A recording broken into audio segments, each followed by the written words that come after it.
আজকে এই দুধ পিঠে হবে। আমি করব ফার্স্ট টাইম দুধ পিঠে।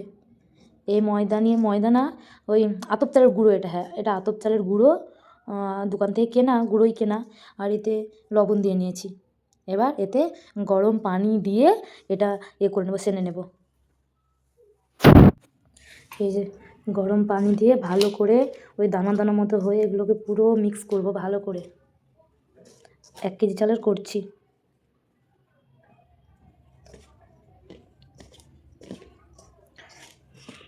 যেমন করে রুটি করার সময় আটা সানি, ঠিক ওরকম করে অনেকক্ষণ ধরে সানতে হবে। এই যে গোটা গোটা হয়ে আছে, এগুলোকে ছাড়িয়ে নিতে হবে। এই যে শক্ত হয়ে আছে, আর নরম করতে হবে এটাকে। তাই আটাগুলো যেগুলো একটু গুটি গুটি হয়ে আছে ওগুলোকে ছাড়িয়ে নিচ্ছি।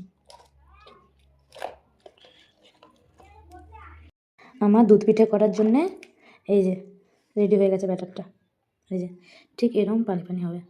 এই যে এই যে এবার এটাকে আমি ঢেকে রেখে দিই কিছুক্ষণের জন্যে, আর দুধটা গরম করতে বসাই।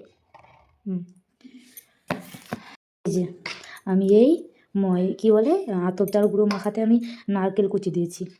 একটা নারকেল কুচি, পুরো নারকেল কুড়েছি, ওটা আমি এর মধ্যে দিয়ে দিয়েছি, তাহলে খেতে বেশ ভালো লাগবে। ওর জন্য এই যে একটুখানি গোটা গোটা হয়ে আছে। আর এই যে আমার পিঠে তৈরি হচ্ছে। এই যে আর এই যে আমার পিঠে কি সুন্দর সুন্দর হচ্ছে, দেখো। এই যে বেশ নরম নরম। এই যে এই যে এই যে এই যে এই যে আমার পিঠে হচ্ছে। ওইদিকে আকিব কান্না করতে লেগেছে। আর এই যে এটা আমার রেডি হয়ে গেছে, রসটা রেডি হয়ে গেছে। এই যে আজকে আমার দুধ পিঠে রেডি। এই যে রস। এবার এটাকে একটু ফুটিয়ে নিই একসঙ্গে 1-1.5 মিনিট মতো, দিয়ে নামিয়ে নেব। তাহলে কি হবে, তাহলে পিঠেগুলো ফুলে ফুলে যাবেন, আর রসগুলো টেনে নেবে পিঠেগুলো। তার জন্য ভাবছি 2 মিনিট ফুটিয়ে নিয়ে যাক।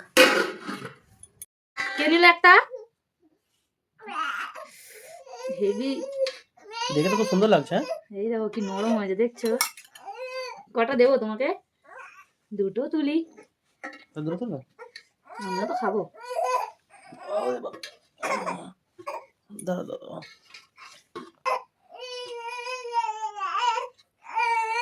ঝোলটা তোলা হচ্ছে না।